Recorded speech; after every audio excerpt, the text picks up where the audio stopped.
¿Se observa en pantalla, jóvenes? ¿Me confirman, por favor? Sí, profesor. Ya, listo. Entonces, ahora sí vamos a iniciar con la explicación de los temas correspondientes el día de hoy, tanto de geografía como de educación cívica. Y como siempre, vamos a iniciar con geografía.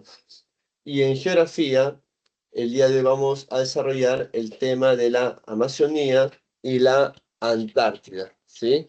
En ese sentido, vamos a empezar bueno, no solamente vamos a hablar sobre la Amazonía y la Antártida, vamos a hablar sobre las diversas áreas en el planeta y en el Perú que conforman lugares, digamos, de relevancia, ¿no? Para la población, el proteger o el cuidar de estas. Empezaremos a nivel mundial, en el contexto mundial, tenemos a la Amazonía y la Antártida como dos grandes áreas que la humanidad debe proteger por la gran diversidad que éstas presentan. Justamente acá podemos observar a la Amazonía, ¿sí?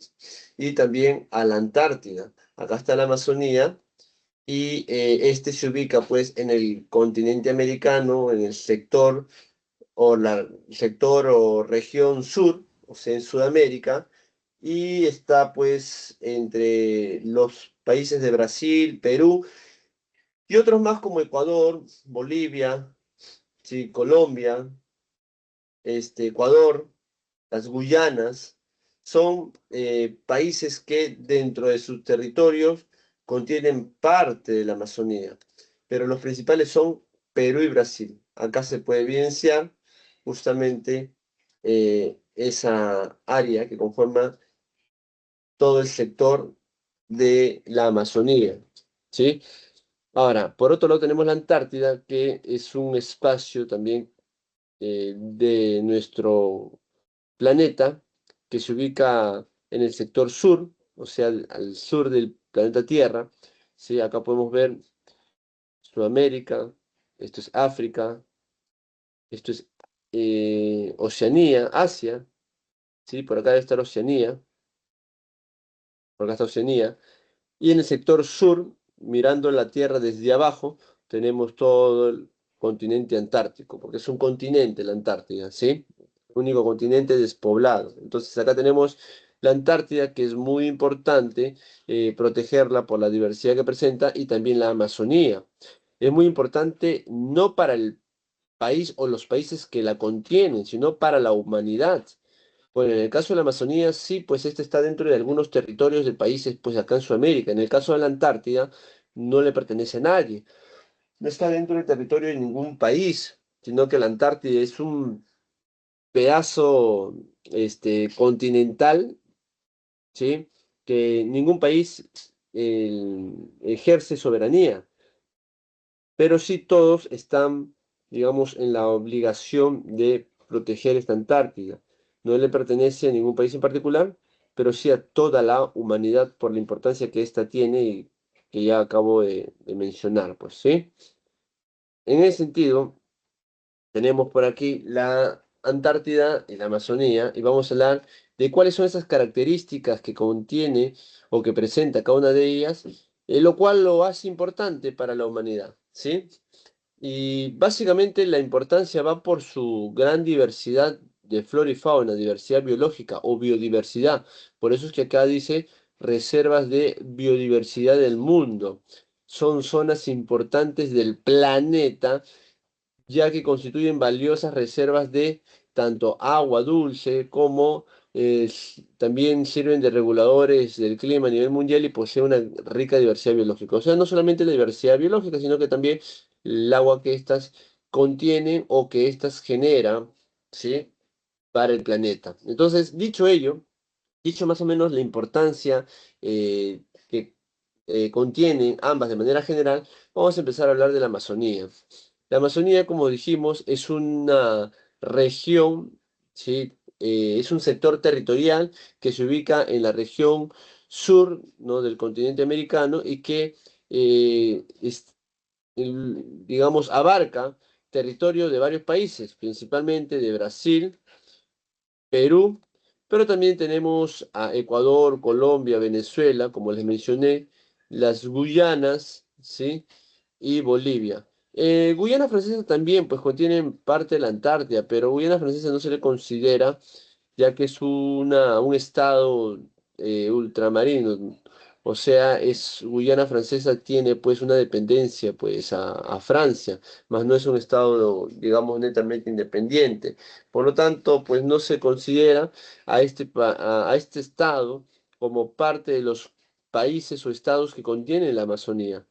Y lo digo porque justamente debido a la importancia que contiene la Amazonía, los países que contienen dentro de sus territorios parte de la Amazonía se han juntado y han impulsado digamos, un tratado internacional de cooperación entre todos estos países que contienen parte de la Amazonía, y acá están justamente Bolivia, Brasil, Colombia, Ecuador, Guyana, Perú, Surinam, no, Venezuela. Todos estos países se han juntado y han impulsado el Tratado de Cooperación Amazónica, el famoso OTCA, que es la organización del Tratado de Cooperación Amazónica, en donde todos estos países que contienen parte de la Amazonía se han juntado con el objetivo de proteger justamente la Amazonía de las amenazas que ésta enfrenta, pues, profesor. Entonces, estos países se han juntado porque hay problemas que afectan a la Amazonía, por supuesto, un montón, demasiados problemas que afectan a la Amazonía y que los mismos estados no pueden, digamos, contrarrestar. Y son problemáticas similares, por ejemplo, la deforestación. Tú deforestas y desaparece la Amazonía. Por lo tanto, este problema de la deforestación, que es, digamos, muy relevante para la Amazonía, eh, es una problemática que no se presenta solamente en el Perú, sino en todos los países que contienen parte de la Amazonía. Por lo tanto, todos tienen que, en conjunto, buscar medidas, estrategias, legislaciones para reducir esa deforestación, ya que sabemos que la deforestación destruye la Amazonía. Por lo tanto, todos los países tienen que buscar frenar y reducir esa deforestación. Y como es una problemática que se da en todos los países que contienen la Amazonía, todos se han juntado para hacer un trabajo conjunto, un trabajo cooperativo, como bien lo menciona ahí el nombre, ¿no? Organización de Tratado de Cooperación Amazónica. No solamente el tema de la deforestación, sino todo un conjunto de problemáticas que afectan a la Amazonía y que se evidencian en los diferentes países que contienen esta Amazonía, ¿sí? Y les mencioné hace unos instantes que todos los países o estados que contienen la Amazonía son parte de este Tratado de Cooperación Amazónica, menos Guyana Francesa, ya que depende de un país que en este caso es Francia, que está en otro continente, en el otro lado del Atlántico. Así que no se le considera a Guyana Francesa como parte de la OTCA, ¿sí?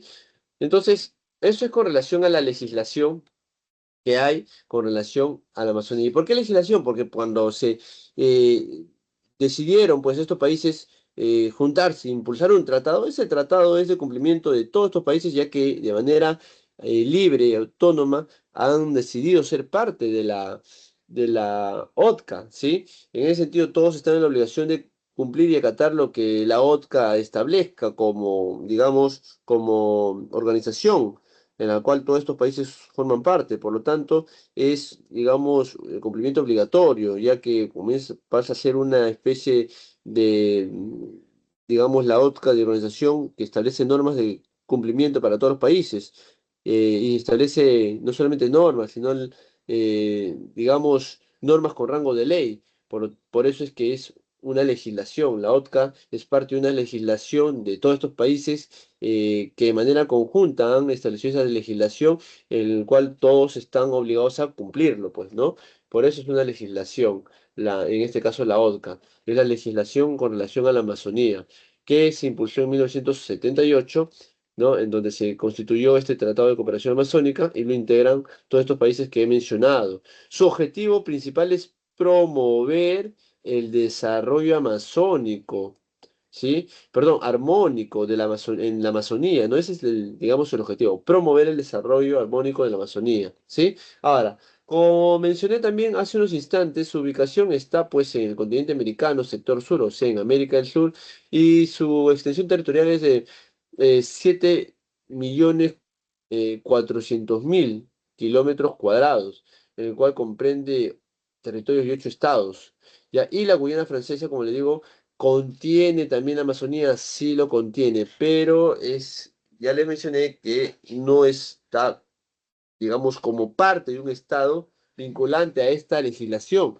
ya que en este caso sería no tanto Guyana Francesa, sino Francia, quien debería de estar inmerso a este tratado de cooperación, pero como Francia no es un país acá americano, prácticamente solamente se considera a la Guyana Francesa como Estado que contiene la Amazonía, más no es un Estado que, digamos, tenga una posición dentro de esta legislación. ¿Sí?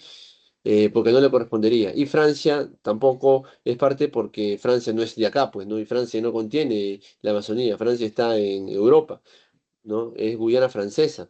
Pero lamentablemente Guyana Francesa, al depender de Francia, eso genera de que no sea considerado como un estado parte o vinculante de esta legislación. Ahora, representa la Amazonía el 4,9% de todo el área continental a nivel mundial. Ahora, profesor, ¿y cuáles son las características tan relevantes que contiene la Amazonía que usted menciona que se debe de cuidar, proteger? Bueno, en realidad no tanto yo, sino la población en el mundo, los especialistas y científicos mencionan que se debe de cuidar la Amazonía. ¿Por qué? Porque número uno, la Amazonía contiene la cuenca, ¿no? hidrográfica más grande del planeta. O sea, en la cuenca, ustedes ya cuando hicimos hidrografía, hemos mencionado qué cosa es una cuenca. Y la cuenca, pues, son espacios donde hay agua, presencia de agua. Un río forma una cuenca y un río puede tener afluentes, otros ríos que contienen o forman cuencas menores. Entonces, las cuencas menores vierten de agua a las cuencas mayores. Y de esa manera, esas cuencas mayores contienen mayor cantidad de agua, al cual es utilizado por el hombre. Entonces, justamente, mientras un río tenga más afluentes, hace que ese río tenga una cuenca más grande, porque la cuenca del río menor que vierte sus aguas a un río mayor, hace que esa cuenca de ese río menor sea parte de la cuenca del río mayor. Entonces, justamente acá en la Amazonía tenemos al río Amazonas, y el río Amazonas forma la cuenca hidrográfica más grande del planeta y eso justamente está acá en la Amazonía. Es por eso que una de las características de la Amazonía es que contiene la mayor cuenca hidrográfica en el mundo y que aporta el 20% de todo el agua, ¿no? dulce que los ríos vierten a los océanos, el 20% lo vierte solamente la Amazonía. Mira cuánta agua vierte la Amazonía cada día. Si de todas las aguas que todos los ríos del planeta vierten a los planetas, de todas esas aguas, de ese 100% solamente la Amazonía vierte el 20%, imagina, ¿sí?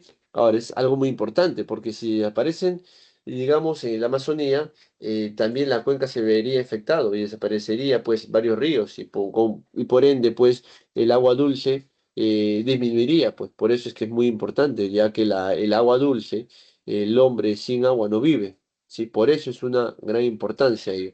Lo segundo es que tiene más de la mitad de bosques húmedos tropicales. Esto justamente genera, pues, que haya humedad en la Amazonía, ¿no? Y agua en los ríos. Gracias a la humedad y a las altas temperaturas se generan las fuertes lluvias y se mantengan pues bastante caudal en los ríos, pues gracias a estos bosques húmedos tropicales que permiten esa característica que dentro de este territorio, el cual permite que haya justamente esas lluvias, esa humedad, esa alto caudal en los ríos, pues, ¿no?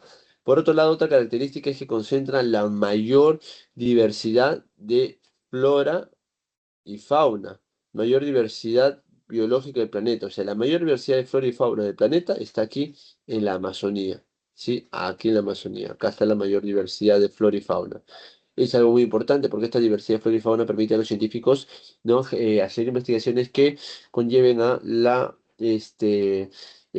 búsqueda de medicamentos que den, digamos, cura en diversas enfermedades que se generan a nivel mundial. Entonces, la Amazonía es un espacio donde muchos científicos vienen aquí a estudiar dentro de la Amazonía, solamente es que nosotros no nos enteramos, no sabemos, pero cada día vienen científicos de diferentes partes del mundo a irse a la Amazonía a buscar diferentes medicinas, a experimentar diferentes medicinas, perdón, a experimentar y lograr encontrar diferentes medicinas que curen pues diversas enfermedades, ¿no?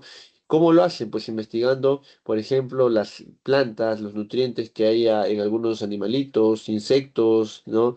O algunas plantitas, combinaciones, concentrados que logren eliminar, ¿sí? O curar a la población de ciertas enfermedades, ¿no? Todo eso se logra aquí, ¿no? Todos los medicamentos que nosotros hemos, digamos, conocemos han surgido de investigaciones, justamente investigaciones de recursos tanto florísticos y faunísticos. De ahí se generan estudios, se observa ciertas características en esa diversidad y a partir de ahí lo convierten en medicamentos que curan a la población. ¿Sí? Entonces, es importante pues esta diversidad biológica porque permite mantener el desarrollo científico, mantener a la población, la diversidad no solamente nos permite obtener curas, sino que también se obtiene recursos para generar diferentes bienes que permite al hombre lograr su bienestar, pues, ¿no? Es por eso es que la diversidad biológica, la mayor diversidad biológica se encuentra en la Amazonía y eso es muy, pero muy importante. ¿Qué país no quisiera tener exclusivamente toda la Amazonía? Cualquiera, porque con ello tendría bastante poder, ¿no? Y en este caso la Amazonía lo comparten varios países y el Perú es parte de ello. Solamente que lamentablemente no lo aprovechamos mucho, ya que el gobierno no invierte en generar ciencia, ¿no? No invierte mucho en nuestra ciencia, ¿sí? Y mayormente lo que hacemos es recibir científicos de otros lados, que sí aprovechan nuestros recursos para generar sus conocimientos y con ello, pues, lograr curas que permiten desarrollo de su país en primera instancia y luego de los demás países. Eso debería ser el Perú, pero lamentablemente no lo hace, ¿no? ¿Qué más tenemos? Otra característica es que toda esta Amazonía es un área boscosa y como es un área boscosa emite una gran cantidad de oxígeno. La región continental que más oxígeno produce es la Amazonía, pues porque todas las plantas, si bien emiten CO2 en la noche, durante el día absorben un montón, ¿no? De CO2 y emiten un montón de oxígeno, pues. ¿Está claro? Y finalmente también dentro de la Amazonía tenemos pueblos originarios, nativos, que son parte de la gran diversidad cultural, que justamente sus estilos de vida, ¿no? Y sus tecnologías, que de repente son muy rústicas, ha permitido generar conocimientos actuales, pues, ¿no? Los conocimientos de estos grupos nativos, ¿sí? Es más, también han contribuido estos grupos nativos a la ciencia, solamente que ellos, por ejemplo, logran curaciones naturales, ¿no? Lo cual los científicos, luego de un estudio, lo convierten en curaciones científicas, ¿sí? Entonces, todas estas son las características que contiene la Amazonía, el cual lo hace muy importante, no solamente para los países que lo contienen, sino para la humanidad. ¿Está claro, jóvenes? Ahora, como les mencioné también, la Amazonía no es un área, pues, que, digamos, goce de un privilegio. Si bien todos sabemos que es importante protegerla, e incluso hay una legislación a través del Tratado de Cooperación Amazónica, igual se presentan diferentes amenazas contra la diversidad de esta Amazonía. Y esas amenazas, pues, son las siguientes. Número uno, la deforestación, que entre los años 1985 al 2020 se ha perdido 74,6 millones de hectáreas de estos bosques en la Amazonía. Por lo tanto, la deforestación es un gran problema. Otro problema son las siguientes. Bueno, básicamente, más que problema, el principal problema es la deforestación. Tú deforestas, desaparece la Amazonía. ¿Sí? El punto es que esa deforestación, ¿por qué se da? Justamente acá están las causas, las diversas causas, o al menos las principales causas que conllevan a la deforestación. ¿Sí? Entonces, por ejemplo, uno es la concesión minera. Muchas veces las autoridades bajo un arreglo pues con empresas o multinacionales, ¿no? Bajo un arreglo amañado o bajo la mesa, ¿no? Permiten que las empresas generen pues una explotación minera en lugares prohibidos o bajo condiciones no adecuadas. Por lo tanto, eso genera pues que al darse este tipo de minería informal, ¿no? O en lugares prohibidos, esta minería genera una deforestación de la Amazonía. No solamente la minería, sino también la extracción de petróleo y gas.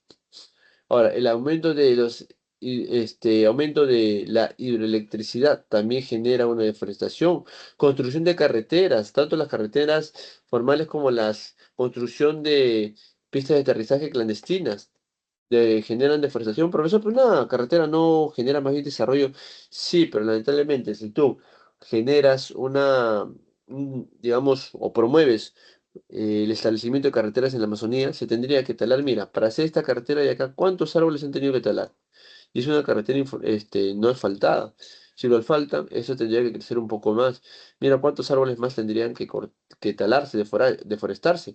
Y al construirse la carretera, la población busca habitar las carreteras. Así que la población vendría a vivir en estas zonas, en estos alrededores. Y acá se podría formar un pueblito alrededor de esa carretera. Y mira cuánta deforestación iría aumentando. Y una vez que se sienta la población acá, la población cada vez va aumentando. Quiere decir que al aumentar, esas nuevas generaciones tendrían que buscar también territorios para construir su casa. Y eso conllevaría que la Amazonía se deforeste cada vez más y más. Y así mira cómo va creciendo la deforestación en la Amazonía, producto de la presencia de carreteras. Ahora, lo otro es que, como les decía, del simple hecho de construir una carretera, tienes que deforestar un montón de árboles, y eso ya genera un gran problema. Por eso es que en la Amazonía no se permite la construcción de carreteras. Las que ya están y, digamos, reconocidas son las únicas, suficientes y necesarias. Por eso es que en algunos lugares solamente se llega en avión, por ejemplo, en Quito llega solamente en avión, no hay carreteras. ¿Sí? En avión o por red fluvial, por vía fluvial, por río. Y por avión llegas a Iquitos. Pero por carretera no se puede. Ahora, otra gran causante, y ojo, la primera causante de la deforestación es la agricultura, la expansión de la agricultura en la Amazonía y la agricultura con prácticas inadecuadas. Esta es la número uno, la principal causante. Miren aquí, todo esto era Amazonía. Trasquilaron esta parte para realizar la actividad agrícola. Una agricultura inadecuada. Uno, dos, tres, cuatro veces realizan la actividad agrícola de manera consecutiva sin dejar que esas tierras descansen. ¿Qué pasa? Esas tierras pierden su productividad de manera parcial o total.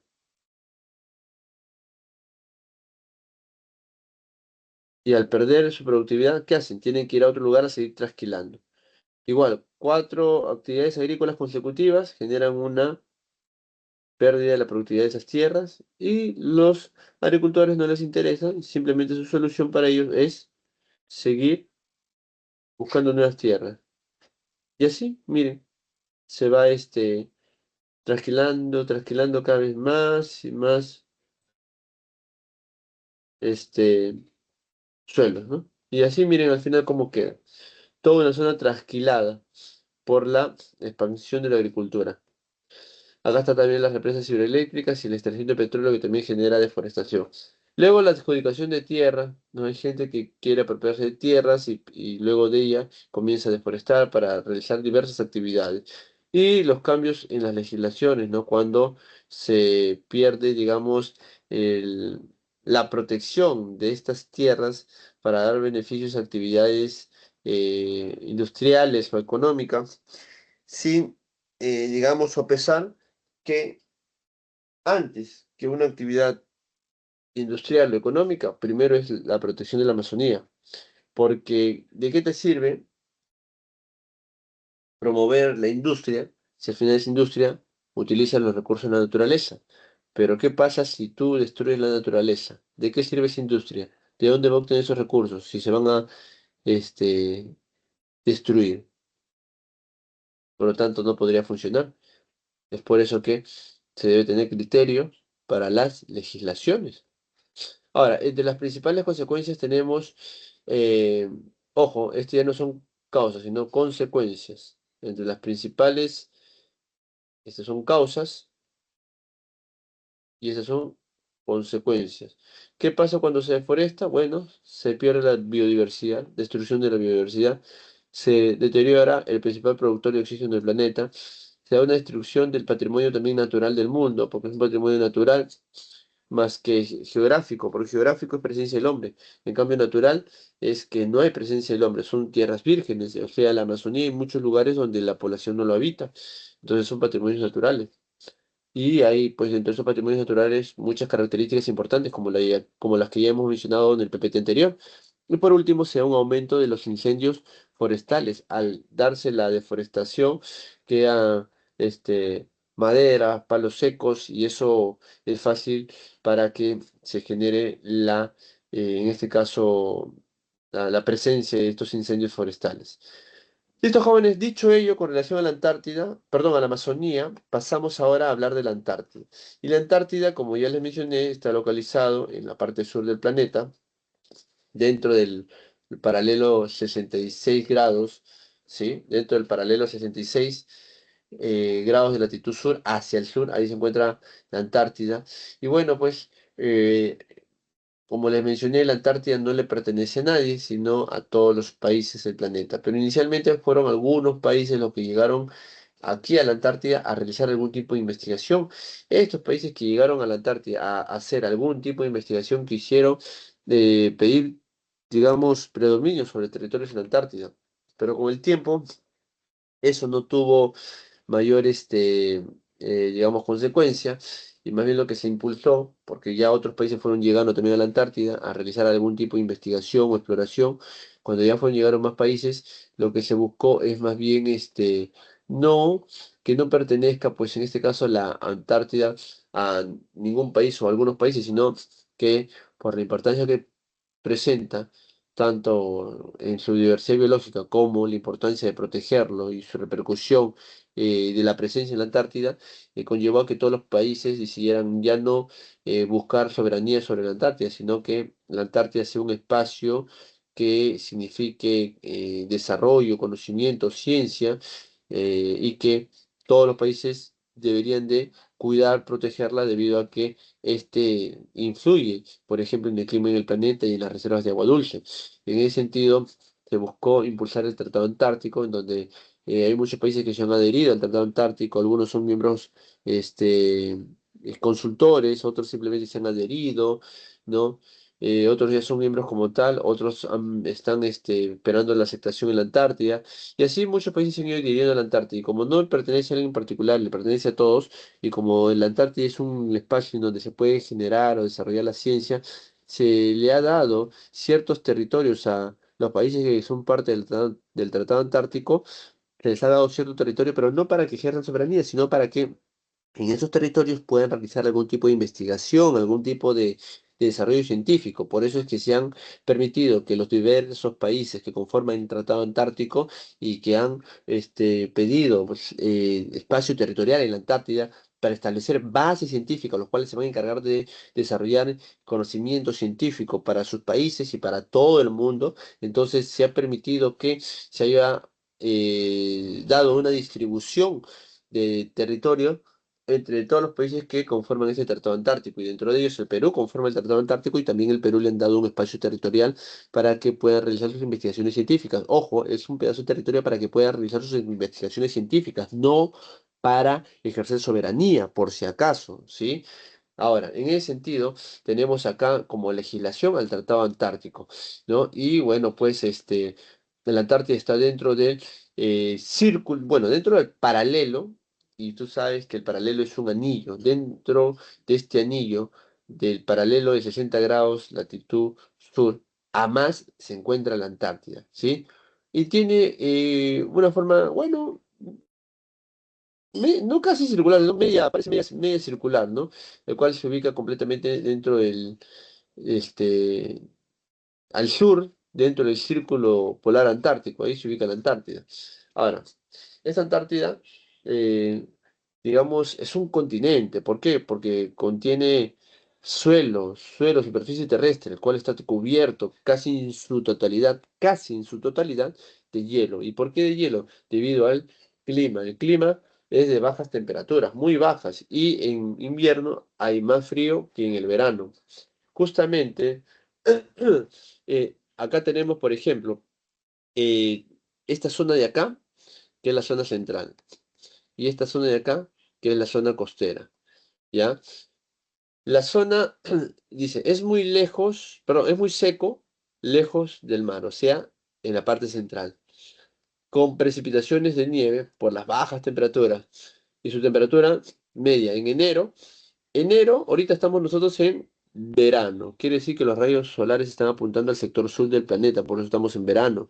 Y en la Antártida estarían no en verano, sino de día, ¿no? Que entre comillas sería su verano. O si en enero, cuando la Antártida está de día, o entre comillas verano, en la zona costera llega a 0,4 grados, acá, 0,4 grados, mientras que en la parte central, menos 40 grados, acá.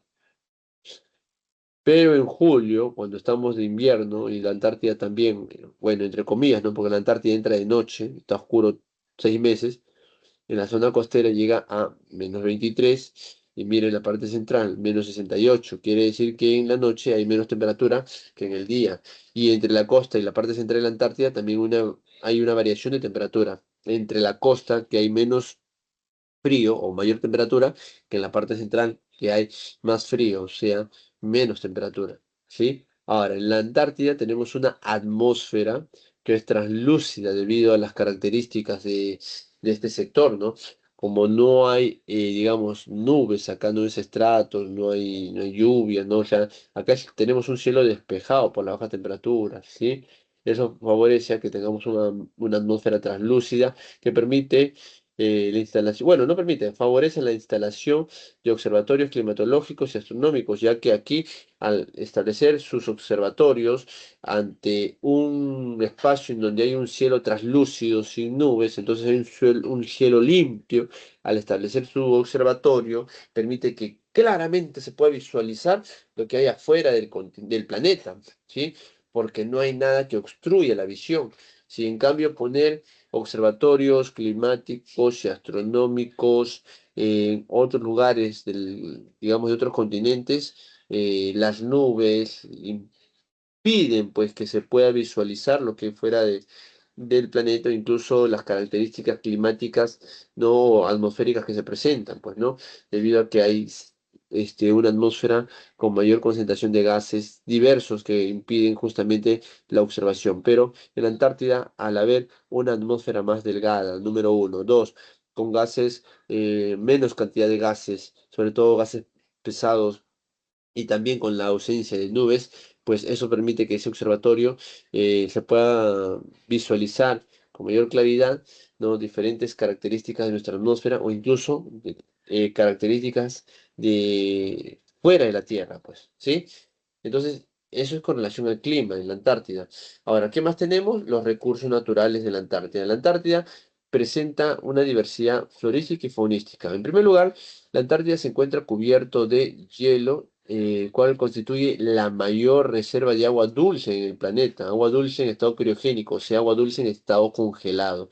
¿Sí? Ahora, solo el 2% del territorio alberga vida vegetal. O sea, solamente del 100% de la Antártida, que es un continente, quiere decir que contiene tierra, ¿sí?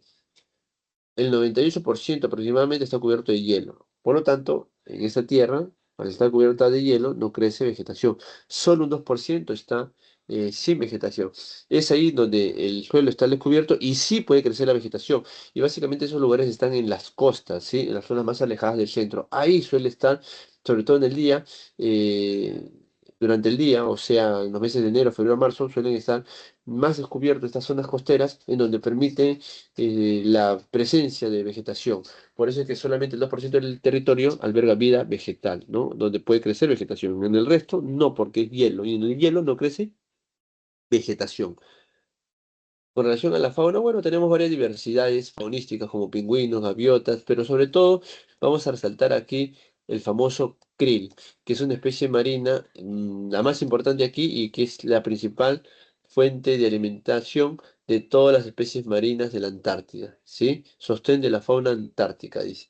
Y bueno, tiene un gran potencial minero y de hidrocarburos en la Antártida, pero eso no quiere decir que podamos ir a explotarlos. No, nadie puede ir a explotarlos porque la Antártida no le pertenece a nadie, le pertenece a todo el mundo. Por lo tanto, nadie puede ejercer soberanía, ¿no? Pero también tienen el derecho de proteger también que de, de otros países que quieran explotar la Antártida. O sea, tú no puedes explotar como país en la Antártida recursos mineros ni hidrocarburos, pero tampoco otros pueden venir a explotarlos. Tú tienes el derecho de, así como tú no puedes explotar los recursos de hidrocarburos, tienes el derecho también a prohibir a que otros países exploten estos recursos de hidrocarburos, principalmente porque no le pertenece a nadie la Antártida y lo segundo es que al explotar destruyes la Antártida y lo que no se quiere es destruir la Antártida, sino más bien protegerlo, conservarlo. Y finalmente su legislación es el Tratado Antártico, pues, ¿no? Que se impulsó el 1 de diciembre de 1959 en Washington, D.C. Empezaron con 12 países que fueron los primeros en hacer algún tipo de investigación en la Antártida. Este tratado entró en vigencia 2 años después, en 1961, pero con el tiempo más países se fueron adhiriendo, ¿sí? Eh, Hoy en día las partes, o sea, los países miembros del Tratado Antártico son 59 de los casi 200 países que existen en el planeta. Tenemos los países que son los miembros consultivos, signatarios y los miembros adherentes, ¿sí? Ahora, dentro del marco normativo tenemos utilización exclusiva para fines pacíficos y científicos de la Antártida, libertad de la investigación y la cooperación a fin de cooperar entre los diferentes países sobre el desarrollo científico. ¿Qué quiere decir? Que en la Antártida no puedes explotar ningún recurso ni hacer ninguna actividad que no sea la científica y de manera pacífica. Y ojo, así tú logres algún tipo de investigación científica en la Antártida, no es un logro de tu país, no es un logro tuyo como país, sino que es un logro. Si logras investigar algo en la ciencia, estás en la obligación de compartir ese logro, esa investigación con los demás países, ¿no? Que están en la Antártida, ya que no es un espacio de competencia científica, sino de cooperación en investigación científica, tal cual dice acá el segundo punto del marco normativo. Y muy aparte, pues que es un espacio que, digamos, representa la paz. Por eso es que nadie es dueño de la Antártida, ni nadie se quiere ser dueño de la Antártida, ni nadie puede explotar la Antártida, y que más bien todos cuidan la Antártida, juntos, ¿no? Así debería ser en todo el planeta. Todos cuidar el medio ambiente y evitar pelearse por territorios. Y los territorios deberían ser de los países que los habitan, pero también no de uso exclusivo de destrucción, sino lo habitan, pero para desarrollarse, ¿no? Debería ser así, ¿no? El mundo, ¿no? Suena muy bonito, pero muy utópico también, ¿no? Pero bueno, al menos con la Antártida sí se da eso. La Antártida no es de nadie en particular y a la vez es de todos. No es de nadie porque nadie puede ejercer soberanía, pero es de todos porque todos deben de cuidarlo y protegerlo. Además, se habla sobre el intercambio de observaciones de resultados científicos entre los países, es lo que mencioné, pues no los resultados de sus observaciones, de sus avances, tienen que compartirlo, porque la idea es cooperar en el desarrollo de la ciencia. Por otro lado, el sistema del Tratado Antártico es base para un conjunto de acuerdos complementarios que juntos se denominan el sistema del Tratado Antártico, que acá está. Ese sistema es, por ejemplo, el protocolo del Tratado Antártico sobre la protección al medio ambiente en Madrid en 1991 y la Convención de la Conservación de las Focas Antártidas en Londres en 1988. O sea, lo que se busca aquí es, digamos, juntar todas estas convenciones y protocolos que se han ido realizando con relación al Tratado Antártico y todo ese conjunto de protocolos y convenciones y acuerdos que se han logrado en estas reuniones, todas estas juntas pasan a ser el sistema del Tratado Antártico. Por último, tenemos la Convención para la Conservación de los Recursos Vivos Marinos Antárticos, Canberra, 1980. ¿Se dan cuenta? O sea, todas estas reuniones que se han dado con relación a la Antártida forman el sistema del Tratado Antártico. ¿Sí? Y acá están, miren, los países que son parte del Tratado Antártico. El Perú, como les decía, es parte, ¿sí? El Perú como país se adhirió al Tratado Antártico en el 81 y desde el 89, o sea, hace 35 y 36 años, es un miembro consultivo. Como miembro consultivo ya tiene el derecho en la Asamblea a voz y voto, el Perú, ¿sí? Y acá está claramente. Miembro consultivo es el máximo, ¿sí? Empezó como adherente, subió a signatario y ahora es consultivo. ¿Sí? Además de realizar también investigaciones a través de una estación científica que como miembro consultivo le corresponde. Esa estación científica se llama Machu Picchu, que es una estación científica ubicada en la zona de la Antártida llamada Isla Rey Jorge, en la península antártica. El Instituto Antártico Peruano, el INAMP, es el encargado de realizar ¿no? O promover las investigaciones científicas, de ver la logística, el cual pues está escrito al Ministerio de Relaciones Exteriores, que se encarga de establecer las políticas nacionales de la Antártida y de darle la logística para que este Instituto Antártico Peruano realice las investigaciones que se hayan proyectado. Ahora, tenemos justamente el buque de Armada peruana, el BAT Carrasco, que es el encargado, es un buque oceanográfico que se encarga de realizar las expediciones antárticas, de llevar a los científicos y de traerlos, van rompiendo los hielos hasta llegar a la Estación Científica Machu Picchu, que es lo bueno que está en una península, ¿no? Digamos, no es complicado tal vez llegar. Acá está el Bat Carrasco, este buque que lleva y trae a los científicos. Además, pues los científicos, no solamente del Perú, sino del mundo, realizan sus investigaciones en estos meses de enero, febrero, marzo, ¿no? Meses donde está de día, donde las temperaturas no son muy bajas, ya que antes de llegar el invierno, sea en abril, mayo, junio, comienzan a salir, ya que al llegar la noche, uno, está todo oscuro, dos, las temperaturas bajan mucho, tres, no se puede realizar investigaciones científicas, por eso es que salen, ¿no? de la Antártida, todos los científicos, ¿no? O la mayoría, ¿no? Sale de la Antártida en los meses de invierno, en los meses que están a oscuras, ¿no? Que es invierno para nosotros acá en Perú, ¿sí?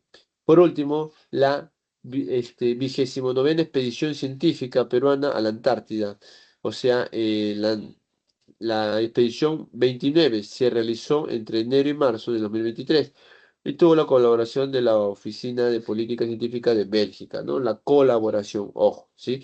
Y digamos, en otras palabras, es, digamos, la última investigación expedición, ¿no? que se ha promovido pues acá en la Antártida. No solamente, esta es la estación científica, ¿no? Este es, mira, es como un cuartito o bungalow aparentemente pequeño, pero está muy equipado, ¿no?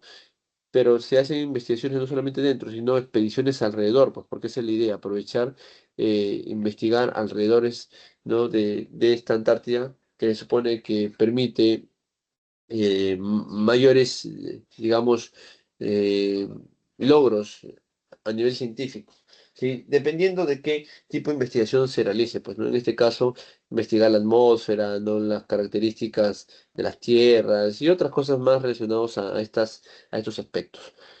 Ahora, así como tenemos áreas muy importantes, ¿sí? A nivel mundial, las cuales se deben proteger, el hombre la debe proteger, a nivel ya local, nacional, en el Perú también tenemos áreas importantes por las características que estas presentan, ¿no? Las cuales también deben ser protegidos, pero en este caso ya no por la humanidad, porque son áreas que están dentro del territorio peruano y las cuales el territorio peruano, el Estado, ¿no? Al estar dentro del territorio peruano, el Estado las considera como relevantes por alguna característica que estas presentan. Pero, digamos, son áreas que están dentro del Perú y que el Perú vendría a ser quien designa si es relevante o no, y si es relevante le da un cuidado en particular. Y para nosotros como país es importante. Y así cada país también tiene sus propias áreas naturales protegidas, dependiendo de las características geográficas de su espacio territorial. En el caso del Perú tenemos una gran diversidad geográfica que permite también tener una gran cantidad de áreas naturales protegidas, ¿no? Muy aparte de las áreas protegidas por medio de todos los países del mundo, o sea, son áreas de bien común a nivel mundial. Cada país tiene sus propias áreas naturales protegidas. Y en el caso del Perú, tenemos estas áreas naturales protegidas, ¿no? Que son espacios continentales y marítimos, ¿no? Dentro de nuestro territorio nacional, los cuales están reconocidos, establecidos y protegidos legalmente por el Estado, ¿no? Representan 17,62% del territorio nacional. Ahora, todas estas áreas naturales protegidas eh, conforman el, digamos, el, el Sistema Nacional de Áreas Naturales Protegidas por el Estado, SINAMP. La SINAMP está conformada por todas estas áreas naturales protegidas. ¿Qué es la SINAMP? Es la institución que contiene todas las áreas naturales protegidas que hay en el Perú. Ahora, SINAMPE, si bien conforma las áreas naturales protegidas, es CERNAM, Servicio Nacional de Áreas Naturales Protegidas por el Estado, quien se va a encargar de administrar, o sea, de dirigir y establecer los criterios técnicos y administrativos para la conservación de estas áreas naturales protegidas. Entonces, SINAMPE conforma las áreas naturales protegidas. CERNAM administra las áreas naturales protegidas, ¿sí? Dirige. Ahora, en la actualidad tenemos 76 áreas naturales protegidas, administradas a nivel nacional. ¿sí? Que conforman el SINAM, lo conforma. Quien las administra, SARNAM, de las cuales 32 son áreas de conservación regional y 139 áreas de conservación privada. Lo vamos a ir viendo a continuación. No vamos a hablar de todas las áreas naturales protegidas, sino vamos a hablar de tres tipos de ellas. Ahora, en primer lugar, los tipos de áreas naturales protegidas son los de uso indirecto y los de uso directo. Los de uso indirecto son aquellos que son intangibles, aquellos donde el hombre no puede ingresar cuando desee, sino que debe pedir autorización y la autoridad pertinente le dará la autorización si lo ve conveniente o no. Ahora, dentro de estas áreas naturales protegidas, que son de uso intangible, que nadie puede ingresar, no, si es que no tiene autorización, tenemos los parques nacionales, los santuarios nacionales y los santuarios históricos. Mientras que los de uso directo, cualquiera puede ingresar sin autorización alguna, tomarse fotos, pero ojo, puede ingresar, mas no puede también destruirlas, ¿no? Si hablamos de un uso directo, no es que tú puedes ir y explotar los recursos, no. Un área natural protegida, y su nombre lo indica, es un espacio natural protegida por el Estado legalmente. Y si tú puedes aquí, por ser de uso directo, puedes tú ingresar cuando tú quieras, bien, ingresa, observa, tómate fotos, conoce, edúcate, investiga, más no la destruyas, ¿no? El de uso directo no quiere decir que puedas destruirlo, sino que puedas ingresar sin autorización. La de uso indirecto, sí, no puedes ingresar si es que no tienes la autorización. La de uso directo sí puedes ingresar cuando tú desees, pero no puedes destruir estas áreas naturales en ninguno de los dos casos. Ahora, dentro de las áreas naturales protegidas de uso directo tenemos la Reserva Nacional, Refugio de Vida Silvestre, reservas paisajísticas, reservas comunales, bosques de protección, cotos de caza y zonas reservadas. Ahora, la importancia, ¿por qué digamos, por qué se considera a algunos espacios de nuestro territorio nacional como áreas naturales protegidas? Porque contiene alguna importancia, ¿no? De las que voy a mencionar, ¿no? Puede ser que la importancia haya sido que en el lugar hay una gran diversidad biológica, o sea, si en el Perú tenemos un lugar que permite contar con un espacio territorial en el cual puedan generarse y conservar especies únicas de nuestra diversidad biológica, especies particulares, pues ese lugar puede ser considerado un área natural protegida porque es un espacio único que protege a las especies en particular. No hay otro lugar donde ciertas especies puedan vivir, solamente en esas, por lo tanto hay que cuidarla porque si desaparece o se destruye, pues perdemos esa diversidad, ¿no? Biológica, ¿sí? Ya que destruimos o permitimos destruir el área natural en donde vivía esa diversidad biológica que puede ser una especie de flora o fauna. Esa es una de las importancias por las cuales se puede considerar a un espacio territorial como una área natural protegida. Pero otra característica que puede tener un espacio territorial para que pueda ser considerada como un área natural protegida puede ser que éste presente algún tipo de interés cultural, paisajístico o científico. ¿Eso qué quiere decir? Que puede ser un lugar donde haya una belleza paisajística única o una formación natural bien particular que no hay en otro lugar del Perú o incluso del mundo. O que de repente haya algo que permita un desarrollo científico único en todo el territorio. Entonces, si tiene algún lugar territorial alguna de estas características, también puede ser considerada como un área natural protegida, si es que tuviera alguna de estas importancias. Y por último, la tercera sería que el área natural del territorio peruano tenga una importancia que contribuya al desarrollo sostenible del país. Por lo tanto, si hay un lugar donde hay un área en donde se permite que la diversidad de cierta flora o fauna permanezca y aumente y se desarrolle porque las condiciones del ambiente son adecuadas, pues ese lugar se debe de proteger para al mismo tiempo, al proteger esa área natural o espacio natural, se protege también esa diversidad de flora y fauna. Por más que no sea una flora y fauna en extinción, el hecho de buscar que la flora y fauna se preserve, se mantengan en el tiempo es suficiente porque en algún momento se puede extinguir esas especies en otro lugar y con digamos, con estas especies de este lugar protegidas se pueda buscar repoblar estas especies que se han extinguido en otros lugares, pues. ¿Me dejo entender? Entonces, estas son las importancias que pueden tener algún lugar de nuestro territorio nacional, los cuales, las cuales, y los cuales le va a permitir que el Estado las proteja. En ese sentido, si hay un área natural o un espacio territorial del Perú que contenga alguna de estas características, pues el Estado, bajo esas condiciones, puede protegerla y considerar ese área territorial como un área natural protegida. ¿Está claro? 17 de octubre, Día de las Áreas Naturales Protegidas en el Perú. Vamos a hablar, como les decía, mira, acá tenemos tres áreas naturales protegidas indirectas o de uso indirecto, y acá tenemos siete. Acá está uno, 2, 3, 4, 5, 6, 7 áreas naturales protegidas de uso directo.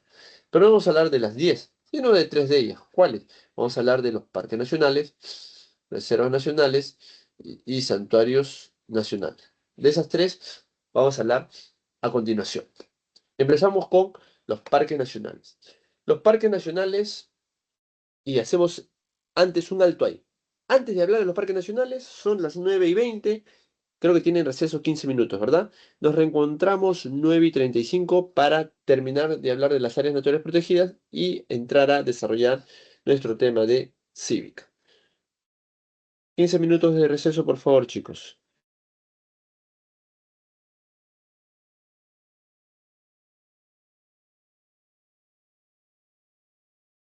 Ya, jóvenes, a ver, vamos a continuar. Se ve la pantalla, se logra visualizar ya.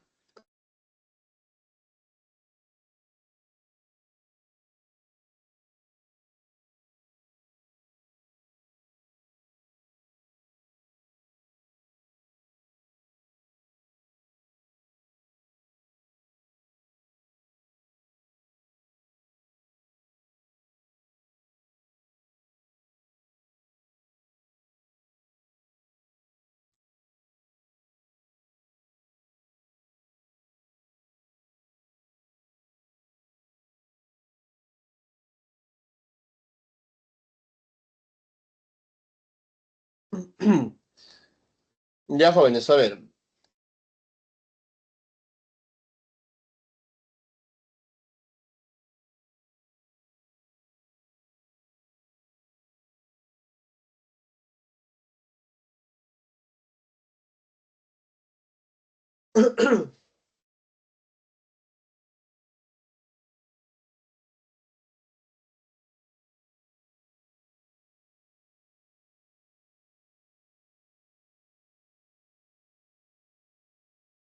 Cuando hablamos de los parques nacionales, deben recordar lo siguiente. Como dijimos antes del receso, para que un espacio territorial del Perú sea considerado un área natural protegida, este, debe de presentar una de las importancias que hemos mencionado, ¿no? Por ejemplo, la diversidad biológica. Si hay un lugar del territorio peruano que contenga una gran diversidad biológica única, ese lugar puede ser considerado por el Estado, a través del Ministerio del Ambiente, como un área natural protegida. En el caso de los parques nacionales, todas las áreas naturales protegidas, llamadas parques nacionales, son lugares que se caracterizan, número uno, porque son de uso indirecto o intangible. O sea, nadie puede ingresar a estos lugares sin autorización alguna. Y que solamente podrán ingresar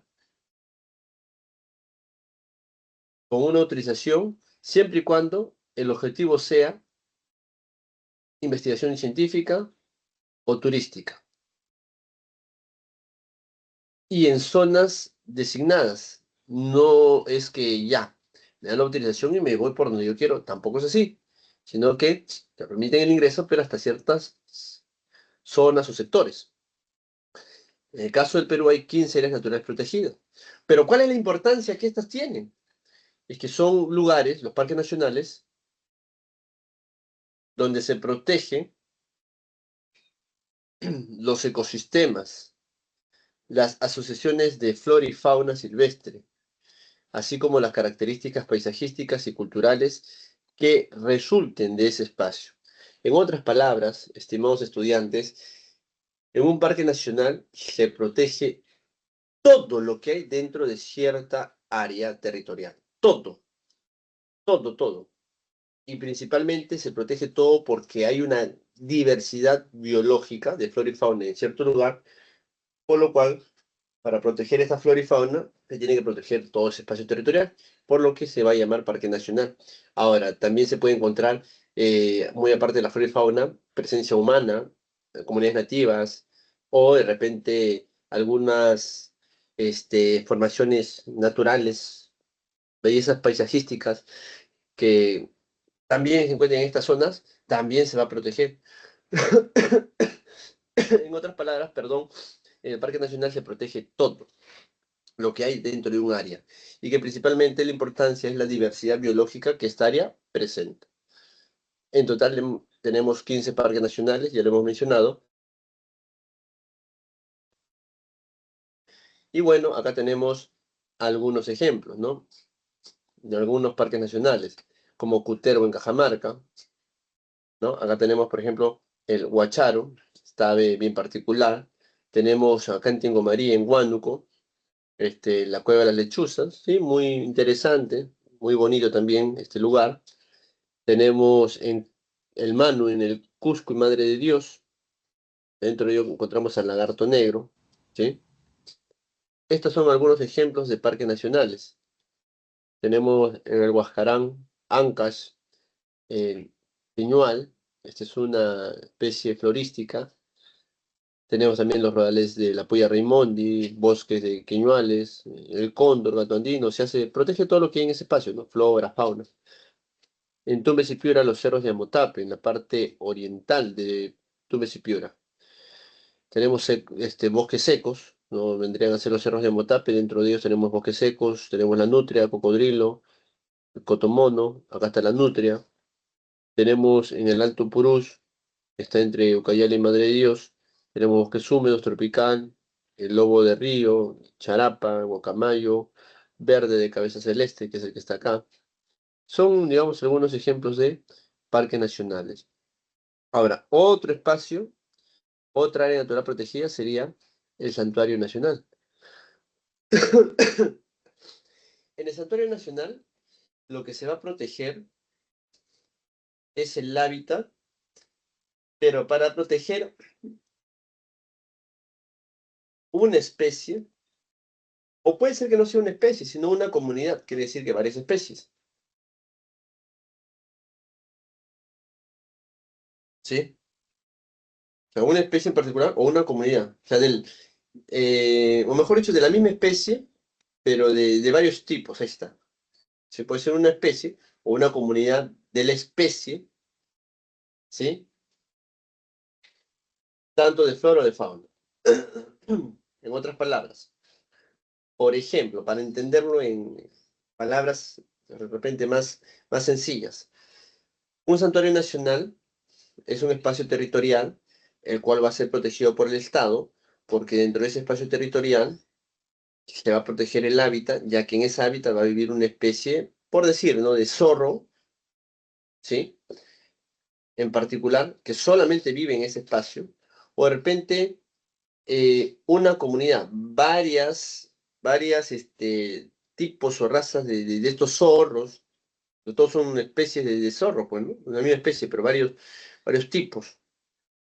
Entonces, se protege todos esos zorros que hayan por ahí, ¿sí? Ahora, en ese caso los zorros son fauna. Puede ser que no sea fauna, puede ser que sea solamente flora. Entonces, en el Santuario Nacional se va a proteger el espacio territorial no por la gran diversidad de flora y fauna que hay, no por la gran diversidad biológica, sino por básicamente la especie o la comunidad de la especie que vive en ese lugar. Básicamente se protege el lugar por esa especie, no por el resto de diversidad florística y faunística, porque el resto de diversidad florística y faunística no es relevante porque seguramente lo encontramos en muchos lugares del Perú. Se va a proteger básicamente ese espacio territorial por esa especie o comunidad de especie en particular, que puede ser de flora o puede ser de fauna. O puede ser también un santuario nacional, un espacio que se proteja no por la especie, no por esta especie, sino porque de repente en ese lugar tiene un paisaje en particular, muy hermoso, como por ejemplo Guayay, donde tenemos ahí los bosques de rocas, bosques rocosos. O de repente hay un ecosistema bien particular también. Por ejemplo, tenemos acá Guayay, Megatoni, Calipuy, Ampay. O sea, acá no se protege el lugar porque hay una diversidad de flora, de fauna única, sino porque hay una especie o comunidad de especies única. Y por esa especie en particular se va a proteger el área. O porque de repente hay una belleza paisajística en particular, se protege esa área. Ese es un santuario nacional. También son intangibles, ¿sí? O indirectos, o de uso indirecto, en donde no se puede ingresar cuando uno desee, sino que tiene que pedir autorización a la autoridad pertinente y le van a dar, en el mismo caso de los parques nacionales, se daría autorización siempre y cuando la intención sea con fines de investigación científica y o turísticas. El primer santuario establecido fue el de Guayay. En la actualidad tenemos 9 santuarios nacionales.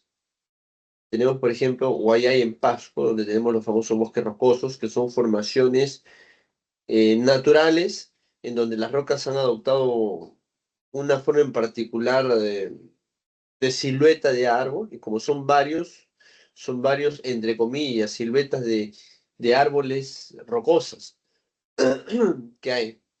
Pero también aguas termales hay por ahí y bosque de queñual, ¿no?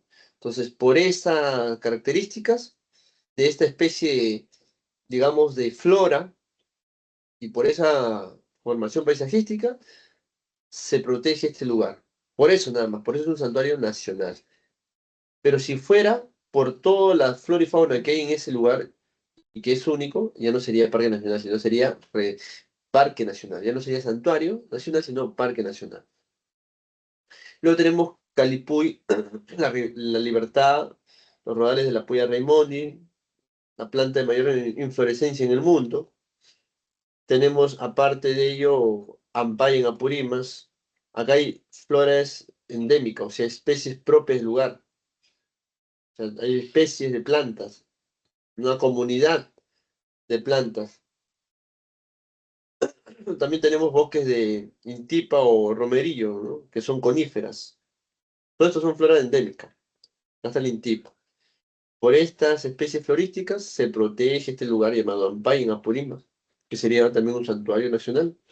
Luego tenemos acá los manglares de Tumbes, ¿sí? Que se protege, pues en este caso, básicamente la diversidad, bueno, perdón, diversidad no, las especies faunísticas, ¿no? Como los langostinos, conchas negras, cocodrilo americano, oso manglero, megatón y Cusco, se protege porque son 10 zonas de vida que albergan bosques intactos, como el Pongo de Meinique, lugar sagrado para el pueblo de Machiguenca. El pueblo Machiguenca es una comunidad indígena. Acá está, Pongo de Meinique. Luego, las lagunas de Mejía en Arequipa, acá está, básicamente por las aves se protege este santuario nacional. Y finalmente tenemos la Reserva Nacional. En el caso de la Reserva Nacional, son áreas, son áreas que se va a proteger debido a que estos lugares son espacios naturales que permiten la conservación de la diversidad biológica, ¿sí? Por lo cual se va a utilizar eh, estos recursos de flora y fauna silvestre, acuático y terrestre. En otras palabras, son espacios o áreas que permiten la conservación de ciertas especies florísticas y faunísticas, por lo que al permitir la conservación, se protege ese espacio por sus características y porque a la vez también permite que se conserven esas especies de flora y fauna que se han desarrollado ahí y que al protegerla sirve como medios de reserva ante la extinción de estas especies en otros lugares, lo cual permitirá desde aquí volver a repoblar esas especies que se han extinguido en otros lugares del Perú. Por ejemplo, tenemos la reserva de Paracas, que está acá, ¿sí? Es todo un espacio donde se, se ha condicionado y permite que abunde una diversidad faunística y que entonces al ver ello, el Estado decidió protegerla porque al proteger esa hábitat, estás protegiendo esas especies, el cual va a permitir que esas especies se mantengan en el tiempo, se mantengan, se conserven.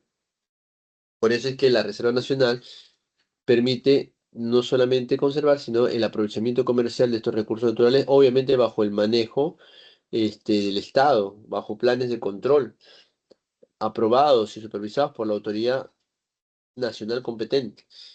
Las áreas naturales protegidas de uso directo o tangible, sabemos que son 7, de las cuales uno de esas es la Reserva Nacional que está acá. Y las reservas nacionales en total son 15.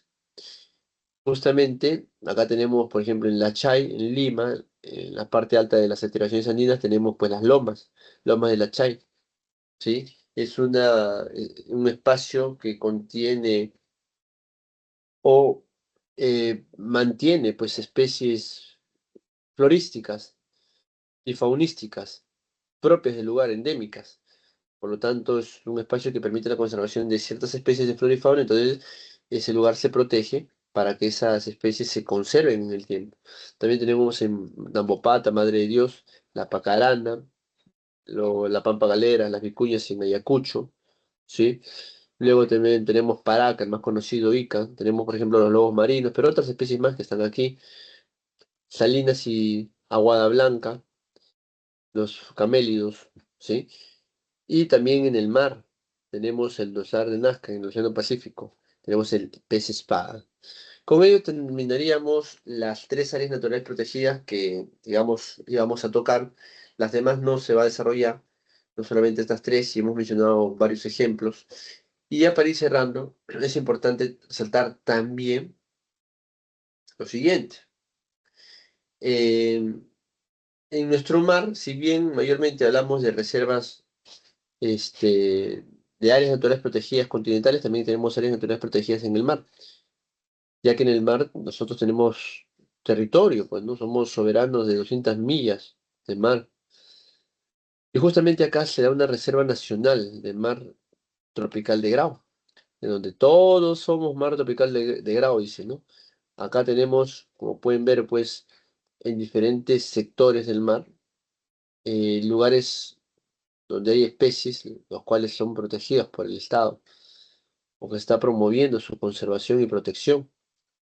Tenemos el Banco de Máncora, arrecifes en Punta de Sal, Cabo Blanco, el Ñuro, Islas Las Focas, ¿sí?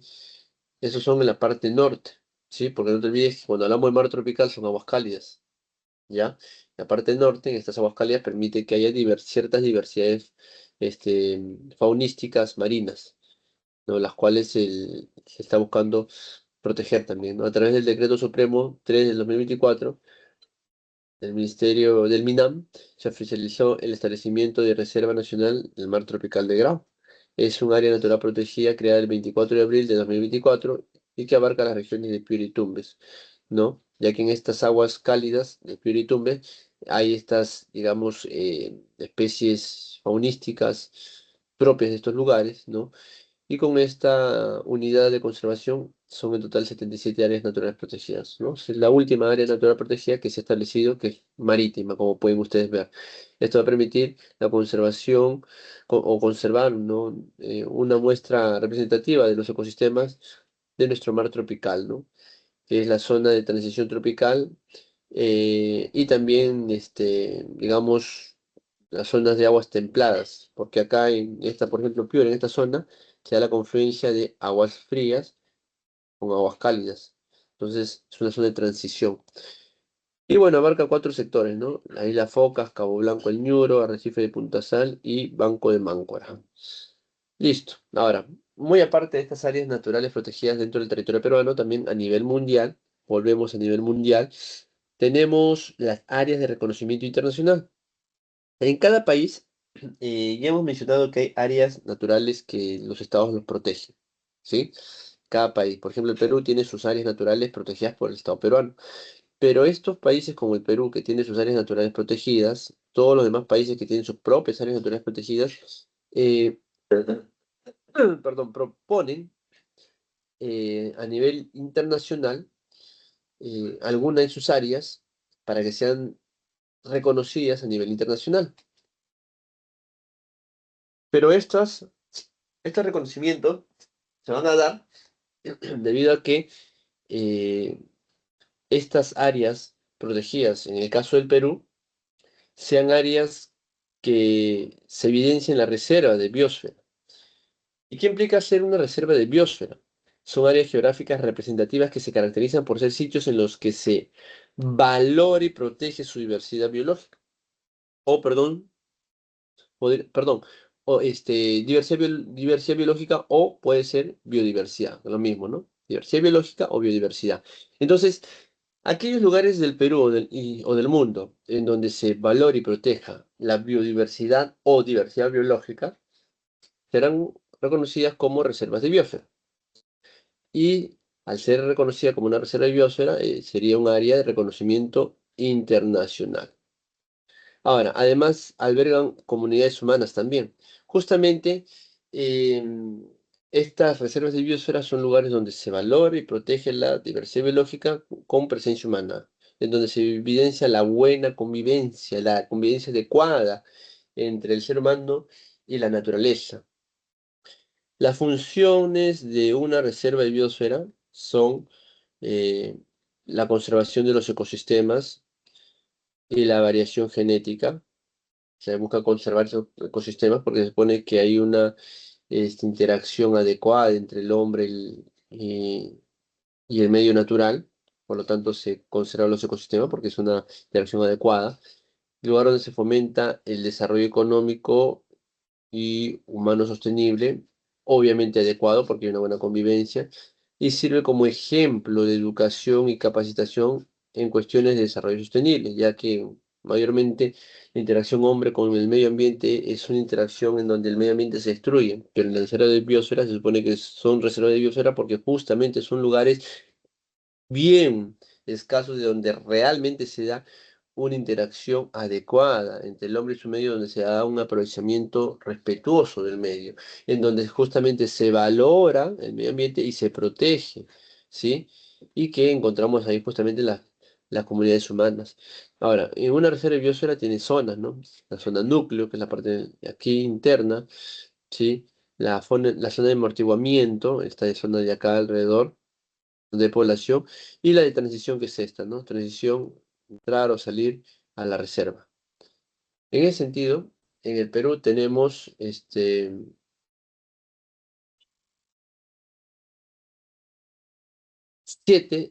reservas de biosfera. ¿Cuáles son? Acá están, mira, enumeradas en diferentes partes del territorio peruano. Una de ellas es al noreste de los cerros de Amotape y los manglares de Tumbes, ¿no? Sería una reserva de biosfera. Tenemos el Gran Pajatén, San Martín, Huascarán en Ancash, Oxapampa, Yanella y en los Ayánica, en la selva de Pasco, el Avireri, Brain, ¿sí? Donde es una zona de confluencia de 3 ríos en la parte amazónica del territorio peruano, la parte sur, los bosques de neblina en la selva central y el Manu también en Madre de Dios, ¿no? Y acá tenemos, son las 7 reservas de biosfera que hay de nuestro país. Y muy aparte tenemos también el patrimonio natural mundial. Eso sí, digamos, son seleccionadas mediante votación y no, mediante una votación, un país puede proponer áreas naturales protegidas de su país para que sean consideradas como patrimonio natural. Esto de acá es muy distinto a la reserva de biosfera. La reserva de biosfera son consideradas aquellos lugares donde se da una interacción entre el hombre y su medio, donde se valora el medio, se conserva el medio y se da una convivencia adecuada, en donde el hombre se desarrolla sin destruir el medio ambiente. Esos lugares son considerados reserva de biosfera y en el Perú hay 7. Ahora, muy aparte tenemos los patrimonios naturales del mundo, en donde se presenta a la UNESCO, los diferentes países del mundo presentan áreas naturales protegidas a la UNESCO para que digamos, sea, la UNESCO lo considere como un área natural protegida, pues, ¿no? Pero para ello tiene que tener, digamos, una característica fundamental, que ese patrimonio que uno proponga tenga un valor universal excepcional, un valor no solamente para el país que la contiene, sino un valor para el mundo. Si hay un área que tenga algo que de repente el mundo lo considere como importante, puede ser considerado como un patrimonio natural mundial. Gracias a la Convención de Patrimonio Mundial, ratificada por 190 países, estos sitios naturales gozan de asistencia técnica y económica. Quiere decir que, profe, ¿por qué un país plantea algún área natural protegida de su territorio como un patrimonio natural del mundo? ¿No? Porque dan una asistencia técnica para su conservación, cuidado y un apoyo económico para combatir las amenazas y evitar que se destruya ese lugar. Pero eso también implica que en este caso el país que lo contiene ya no pueda tener, digamos, la soberanía absoluta o total o la autonomía absoluta sobre el patrimonio, ya que si lo comete actos sin consultar donde se dañe el patrimonio natural, pues la institución internacional, en este caso la UNESCO, puede quitarle la categoría de patrimonio. Entonces, como que ya tiene ciertos condicionamientos, ¿no? Pero fuera de ello, sí, pues tienes asistencia técnica y económica, que es algo positivo, ¿no? Ahora, la lista de patrimonios mundiales incluye 226 sitios, ya considerados como patrimonio mundial, tanto natural, ¿sí? ¿No? Y también tenemos áreas naturales que son culturales y áreas naturales mixtas, que, ¿sí? Ahora, el Perú incluye en esta lista dos sitios como patrimonios naturales del mundo. El Huascarán, Parque Nacional del Huascarán y el Parque Nacional del Manu. Son dos patrimonios naturales del mundo. ¿Y por qué son considerados como tal? ¿Cuál es la excepcionalidad o el valor que estas tienen? Bueno, en el Manu la diversidad biológica y en el Huascarán, pues también la diversidad este, más que la diversidad biológica es el ecosistema, el tipo de ecosistema que se presenta, ¿sí? Y el adecuado funcionamiento que se da en este ecosistema en el Huascarán y en el Manu, la gran diversidad biológica. Digamos, son las dos características fundamentales en cada uno de estas dos áreas, lo cual ha conllevado a que lo consideren como un patrimonio natural del mundo.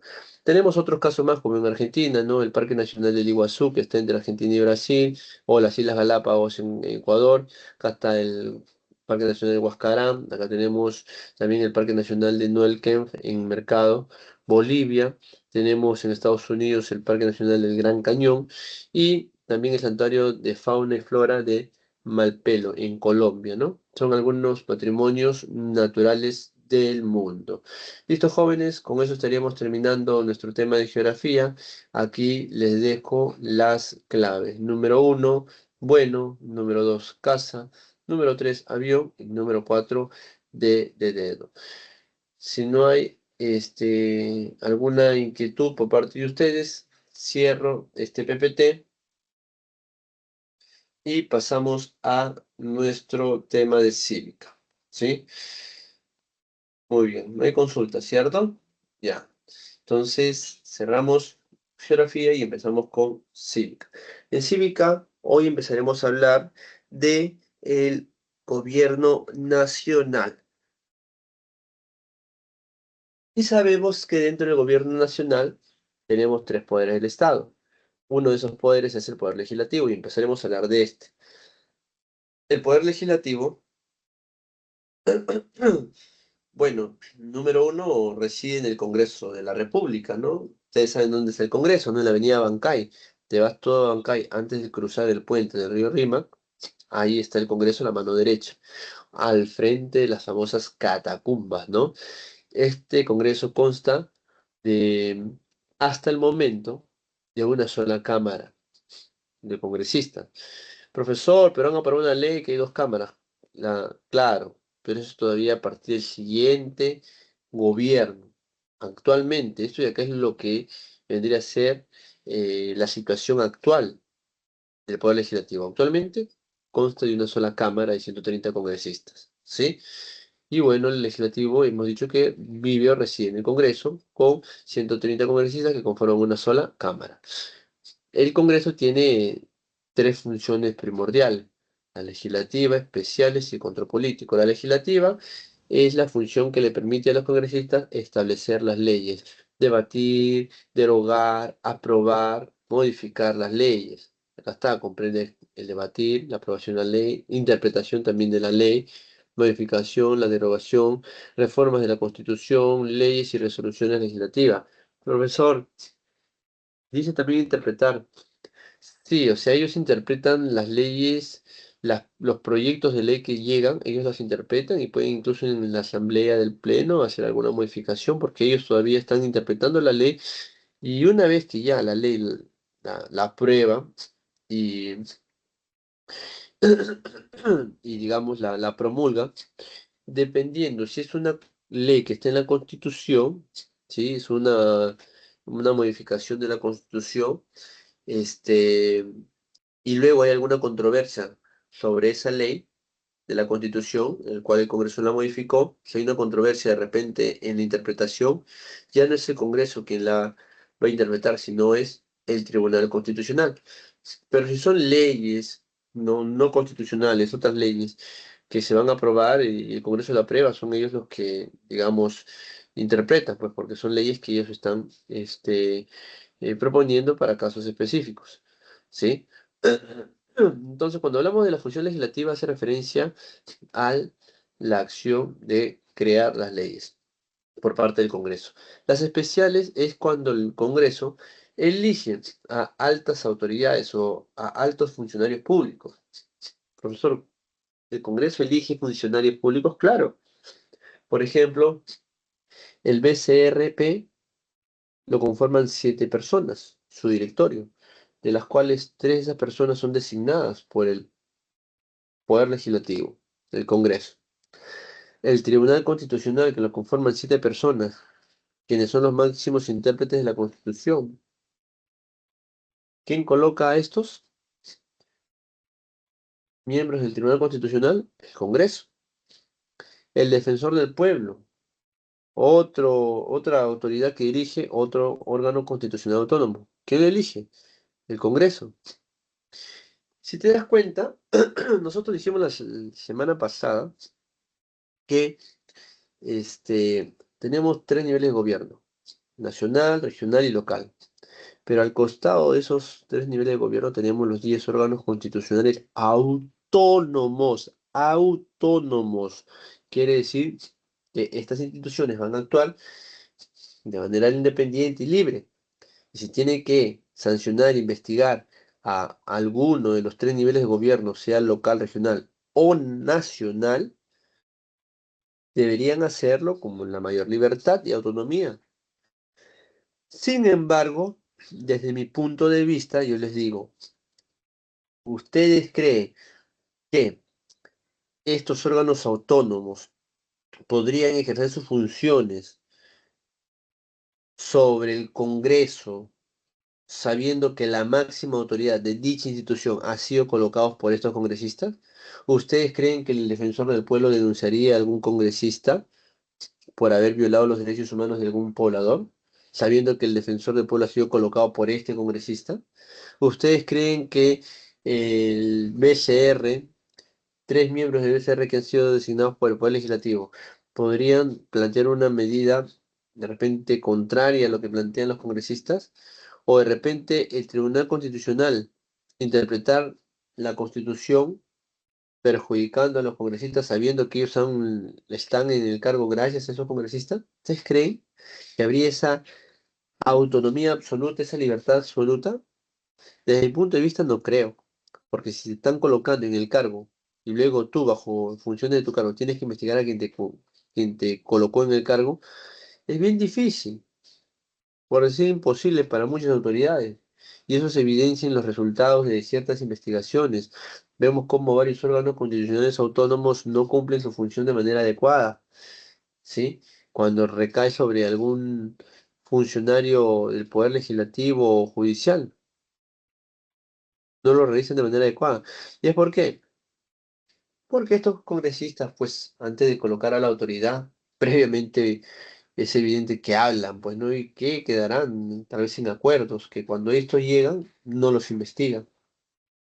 Pero si es un poblador común, sí, pues ejercen su función, pero no sobre las personas que los colocó. ¿Se dan cuenta? Entonces, ese es lo que yo creo, mi punto de vista. Estoy casi seguro que es imposible. Ahora, si fuese una autoridad con más con valores y que predomina en primera instancia la ley, debería actuar de manera libre y autónoma. Y si tiene que procesar a los congresistas o denunciar a los congresistas, por más que lo hayan colocado en su cargo, tiene que denunciarlos porque cometieron actos irregulares, tiene que hacerlo. Pero bueno, es algo bien cuestionable. Pero cuando hablamos justamente de esta función especial, es justamente la elección de autoridades por parte de los congresistas. Y la de control político hace referencia a que el Poder Legislativo se encarga de fiscalizar las acciones políticas de algunas autoridades. Pues el control político. Por ejemplo, comprende la investidura del Consejo de Ministros. A los ministros, los congresistas lo fiscalizan. ¿Qué pasa si están cuestionados? Lo interpelan.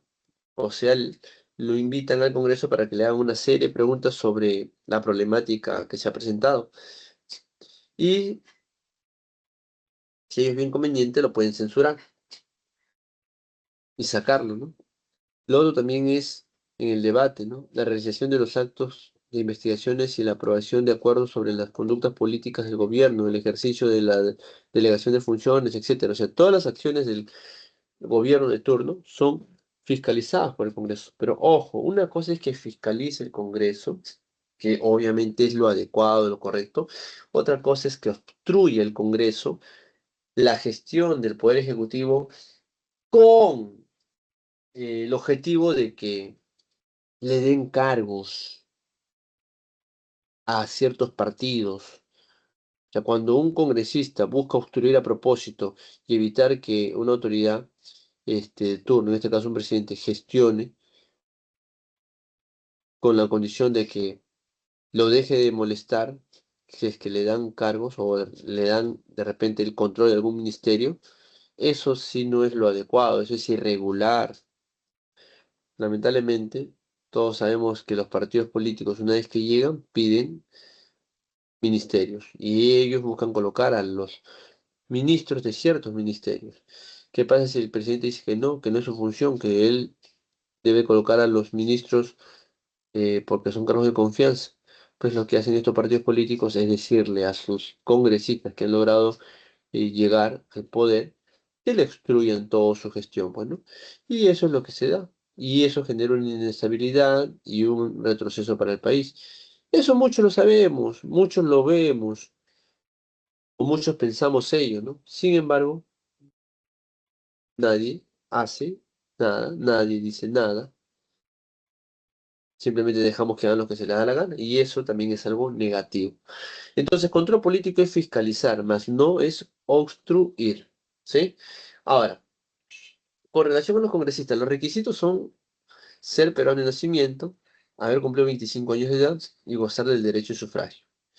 La representatividad, ¿no? Los congresistas lo que hacen es representar al pueblo, porque cada región tiene su propio congresista.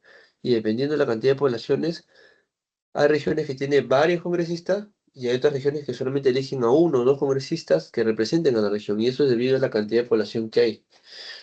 Pero la, digamos, naturaleza principal de los congresistas es la de representar al pueblo, a la nación. Son elegidos por un periodo de 5 años y, ojo, no hay reelección inmediata. Justamente como no había reelección inmediata, ellos han aprobado la bicameralidad. Eso indica que si tú eres senador, en esta gestión, en la siguiente no puedes postular como senador, pero sí como diputado. Y la siguiente eres diputado, y luego senador, diputado, y así buscan inquistar en el poder. Por eso es que esto de la bicameralidad para mí es simplemente una estrategia para que se mantengan en el poder. ¿De qué? Sirve la bicameralidad. ¿Qué solución te va a dar? ¿Qué te garantiza? Nada. Más bien generas más gastos. Y ellos buscan su objetivo, mantenerse en el poder, estar de ping-pong entre senador y diputado. Porque como congresista en una sola cámara no pueden volver a postular, tendrían que esperar 5 años. Pero como son tan angurrientos y desesperados por el poder, han cambiado. Para mí, desde mi punto de vista, no hay ninguna cosa importante que genere el que haya dos cámaras. No significa para mí nada. Para mí significa gasto y lamentablemente inquistación del poder por parte de estos congresistas de estos partidos políticos que ustedes ya conocen. Ahora, no están sujetos a mandato imperativo. Un congresista no está sujeto a mandato imperativo. ¿Qué cosa es un mandato imperativo? O sea, una obligación. O sea, ellos no obedecen a nadie. A nadie. O sea, no están sujetos a mandato imperativo. O sea, no están sujetos a obedecer a nadie. Tampoco están sujetos a interpelación. Quiere decir que nadie lo puede cuestionar. Sin embargo, los ministros sí están sujetos a interpelación, por eso el Congreso puede interpelar a los ministros, o sea, llamarlos, convocarlos y cuestionarlos por sus acciones. En cambio, los congresistas no pueden ser cuestionados por sus acciones, nadie lo cuestiona. Por otro lado, los congresistas, con relación al procesamiento por la Comisión de Delitos Comunes Imputados, durante el ejercicio de su mandato, es de competencia de la Corte Suprema de Justicia poder eh, denunciar o demandar a un congresista. El Poder Judicial tiene instancias, jerarquías, y la máxima jerarquía es la Corte Suprema. Abajo está la Corte Superior, más abajo los jueces especializados, más abajo los jueces para el letrado, y a todos ellos no pueden, en este caso, ejercer eh, en este caso, la impartición de justicia sobre los congresistas. Por la investidura que ellos tienen, solamente la Corte Suprema es la instancia competente para ejercer, en este caso, digamos, el procesamiento de algún delito de estos congresistas. La máxima instancia, lo único, los únicos, la Corte Suprema. Ahora, antes de asumir el mandato, es competente el juez penal en lo ordinario. Ah, claro, o sea, mientras no seas congresista, puedes denunciar al congresista, al que todavía no es congresista. Mientras no seas congresista, puedes denunciar a esa persona en cualquier instancia del Poder Judicial. Pero una vez que ya eres congresista, solamente puedes denunciarlo a nivel de la Corte Suprema, por la investidura o el cargo que éste ostenta. ¿Está claro? Entonces acá tenemos justamente la ley de reforma constitucional que elimina la inmunidad parlamentaria. O sea, los parlamentarios ya no son inmunes. Ahora, característica del cargo. Es irrenunciable. El congresista no puede renunciar, solamente lo pueden vacar. Ahora, también los congresistas no pueden ejercer cualquier otro cargo, o función pública, excepto la de ministro. Si el congresista es congresista durante los 5 años de gestión del gobierno. Así le ofrezcan cualquier otro cargo en un sector público o privado, no puede asumir, a menos que el presidente de turno lo designe como ministro de Estado. Deja momentáneamente el cargo de congresista, pide licencia y asume la de ministro. Profe, ¿y ese espacio de congresista quién asume? Ah, pues en su lista de su partido, la lista de su partido, hay personas que postularon también al Congreso y que no llegaron a entrar porque no lograron, digamos, tener muchos votos. Entonces, ¿qué pasa acá? Imagínense que solamente había dos plazas en una región determinada y uno de estos congresistas pide licencia para ser ministro. El que, como había dos plazas, quiere decir que el que quedó en tercer lugar, cuarto, hacia atrás, no entraron. Pero al pedir uno de ellos licencia, el que quedó en tercer lugar ingresa a reemplazarlo durante el tiempo de su licencia. Una vez que de repente lo saque de ministro, este vuelve a pedir su reincorporación como congresista y el que entró en su lugar de nuevo sale y sigue siendo abscesitario. Ahora, ¿se puede vacar? Claro, los pueden vacar a los congresistas. Sí se puede, pero el reglamento del Congreso establece que solo se vaca a un congresista porque murió o porque tiene un impedimento físico, ojo, o mental. Acá es distinto, sin embargo, cuando colocan eh, en el Poder Ejecutivo las causales de vacancia, dice por impedimento también físico y moral.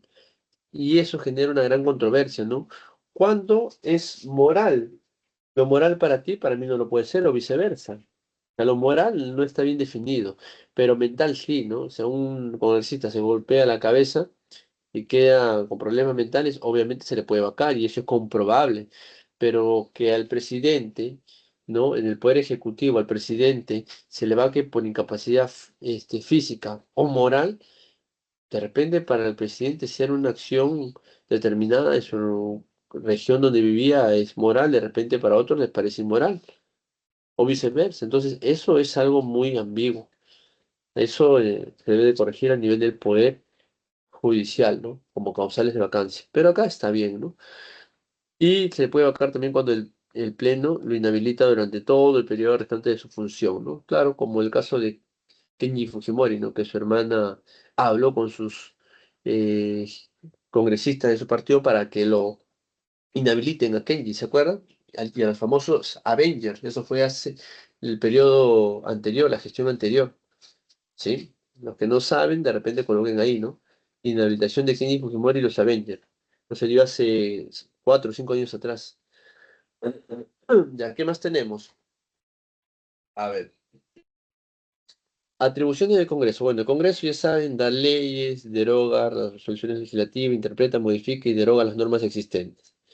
¿Qué más? El Congreso vela por el respeto de la Constitución y todas las leyes y busca que se cumplan, ¿no? Todas las leyes y también sanciona a los infractores. Bueno, no el Congreso, pero busca que se efectiven las responsabilidades de los infractores, porque todos debemos de cumplir las leyes que establecen el Congreso, en el Congreso. ¿No es justo o no? Es así, pues es un Estado de Derecho. También otra atribución es que aprueban los tratados de conformidad con la Constitución, aprueban también el presupuesto y la cuenta general de la República. El Congreso para el Perú es un gasto. O sea, mantenerlos a ellos, a sus asesores, a sus 3 asesores, luego a los asesores por cada comisión que ellos conformen, a sus eh, guardaespaldas, a los policías. O sea, para mantener el Congreso gastamos millones. Y la verdad no sé por qué, porque nada, desde mi punto de vista, nada productivo hace. Pero aparte, ellos no pueden generar gastos. O sea, muy aparte de los gastos que nos generan por su mantención, ellos no pueden generar gastos adicionales. ¿Qué quiere decir? Que un congresista no puede ir, de repente, un candidato a congresista no puede agarrar y decir, ¿sabes qué? Pobladores de la comunidad X, si ustedes me apoyan, yo les construiré un puente. Ya, eso es mentir, porque los congresistas no pueden hacer obras públicas, no pueden generar gastos al Estado, ya que esa labor es la del poder ejecutivo. Es por eso que el poder ejecutivo anualmente presenta un presupuesto de gastos en los diferentes ministerios. ¿Sí? Ese es el presupuesto, ¿sí? Y ese presupuesto que presenta debe ser aprobado por el Congreso. Lo presenta en el 2024, por ejemplo, ¿ya? Se ejecuta en el 2025 y se rinde cuenta de esos gastos en el 2026. Así es, jóvenes, ¿sí? Ahora, la cuenta general de la República también, ¿no? ¿Sí? Justamente es eso, ¿no? Aprobar el presupuesto y la cuenta general de la República, el presupuesto de gastos y aprueba también digamos, lo que se gastó en las gestiones anteriores, pues, ¿no? Aprueba si todo está conforme o no. También el Congreso aprueba los empréstitos que se puede hacer el Estado, ¿no? O sea, los préstamos. Ejerce el derecho de amnistía. Es cuando una persona está en la cárcel y el Congreso le da la amnistía, lo libera, le quita la pena y la culpa. Sale libre y limpio. ¿Sí? Sin que esto obviamente lo termine, ¿no? Pero eso solamente procede para los casos no de lesa humanidad. Los casos de lesa humanidad no procede ni la amnistía ni el indulto. Por eso es que a Fujimori, a este dictador, no lo pudieron dar la amnistía ni tampoco indultar. Por más que su hija, Keiko Fujimori, tenía el poder del Congreso y podía dar la amnistía, no le podía dar porque la amnistía no procede ante casos de violación a los derechos humanos, casos de lesa humanidad. Y Fujimori, este dictador, pues había violado los derechos humanos de muchas personas. Pues, ¿no? Y eso todos lo sabemos. Y por historia ustedes lo van a detallar mucho más. También se aprueba la demarcación territorial que proponga el Poder Ejecutivo, eso también lo aprueba el Congreso, presta el consentimiento para que ingresen tropas extranjeras a nuestro territorio nacional y autoriza al presidente de la República a salir del país. Ojo, no solamente salir, sino también cuando regresa. Un presidente que quiere salir del país de repente para una reunión política a nivel internacional, pide que, por ejemplo, le den salida del Congreso del 15 al 20 de enero. ¿Qué pasa si sale antes del 15? Causal de vacancia al presidente. ¿Qué pasa si vuelve luego el 20 de enero, el 21? Causal de vacancia para el presidente. El presidente tiene que salir dentro de ese rango de tiempo que ha pedido la autorización, no ya que él es presidente las de 24 horas del día, los 7 días de la semana y los 365 días del año, o sea, en todo momento. Por eso es que se tiene que pedir autorización y el Congreso aprobarlo. Y se ha hecho esto como mecanismo porque no vaya a ser que sea el estilo Fujimori, no se vaya a fugar y renuncie vía FAC, como se dio pues en los 2000. Pero bueno, continuamos. A ver, dentro de los órganos que conforman el Congreso de la República tenemos el Pleno, que es la máxima asamblea deliberativa, donde están los 130 congresistas, de los cuales, pues, en el cual se aprueba aquí las leyes, ¿no? Y acá se debaten todos los asuntos relacionados a la creación de leyes. Sus sesiones son públicas, salvo para tratar temas que afecten la seguridad nacional o el orden interno, pero después todas las asambleas son públicas. Luego el consejo directivo, pero antes del consejo directivo, tenemos que mencionar esto, el presidente. En este pleno se elige, entre ellos se propone a congresistas para que uno de ellos sea el presidente de este pleno y dirige el pleno. Y no solamente a uno, sino que aparte de este, se elige a dos, tres y cuatro. O sea, se elige al presidente más tres vicepresidentes. Primer vicepresidente, segundo y tercer vicepresidente. Entonces, a estos se les elige de manera anual. Y, por ejemplo, acá tenemos, la presidencia es elegido por un año, el Congreso la elige, representa el Congreso, preside las sesiones, el Pleno, las comisiones permanentes y la mesa directiva y autoriza el ingreso de las Fuerzas Armadas y Policiales al recinto. Pero no solamente se elige a él, sino a él más sus tres suplentes, ¿sí? Actualmente el presidente del Congreso es Eduardo Salguana Cabides y va a ser presidente del año 24 hasta el 25. O sea, este año, en julio, de nuevo se elige al nuevo presidente del Congreso. Se elige a él con sus tres suplentes. ¿Dónde están los vicepresidentes? Y acá está. Acá está, mira, el presidente, uno, y acá están sus suplentes, dos, tres y cuatro. Estos cuatro, el presidente con sus tres vicepresidentes, conforman la famosa mesa directiva, presidente y sus tres vicepresidentes. Y ellos tienen a su cargo la dirección administrativa del Congreso, los debates, las comisiones. Cuando falta el presidente, asume el primer vicepresidente. Si no está el primer vicepresidente, asume el segundo vicepresidente. Si no está el segundo, asume el tercer vicepresidente. Si no está el tercero, se suspende la sesión. ¿Sí? Acá ellos acuerdan el nombramiento de los funcionarios públicos de más alto nivel del Congreso. O sea, ellos designan el nombramiento de personal administrativo en el Congreso. Además, ellos son los encargados de gastar los recursos del Estado. Profesor, usted ha dicho que no puede generar gastos. Claro, no puede generar gastos públicos, pero de por sí el Congreso se aprueba un presupuesto para sus gastos personales. Se aprueban unos cuantos millones y los gastan todos los años. Por ejemplo, un congresista se va a una reunión política fuera del Congreso y gastó, no sé, pues 100.000 soles, pide que se lo reembolse y el Congreso se lo reembolsa. Así no lo hayan gastado, así se hayan conseguido facturas irregulares, se lo reembolsan. Y ha habido muchos casos de irregularidad en estos reembolsos, ¿no? En años pasados. Muy aparte de ello, tenemos ahora sí el Consejo Directivo. El Consejo Directivo lo conforma la mesa directiva, el presidente con sus tres suplentes, más un portavoz de cada grupo parlamentario, o sea, un representante de cada partido político que hay en el Congreso.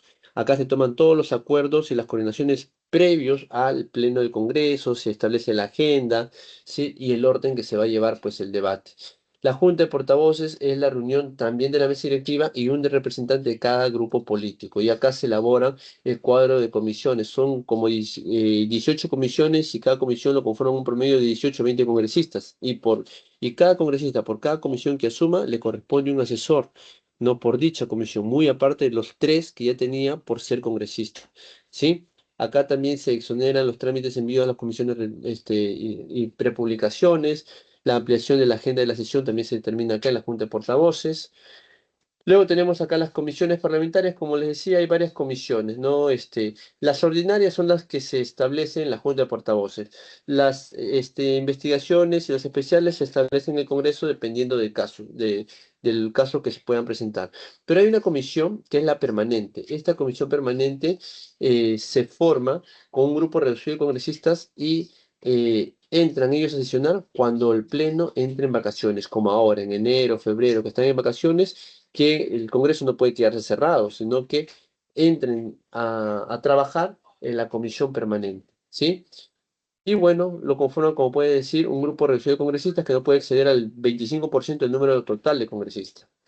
Las funciones legislativas, ¿no? Según la Constitución, tenemos las leyes orgánicas, las leyes ordinarias y la función legislativa. Las leyes orgánicas son aquellas leyes que hablan sobre las estructuras y la formación de instituciones estatales. Las leyes orgánicas son de temas en particular y las legislativas, pues, es la metrización de decisiones de efectos particulares. Listo, chicos, solamente para terminar, este sería el proceso de la creación de una ley y aquí están las claves del día de hoy. Acá está, número uno avión, dos enano, tres casa y cuatro dedos. Me despido de ustedes, dejo de compartir y doy pase al siguiente docente. Muchas gracias, chicos. Buenos días.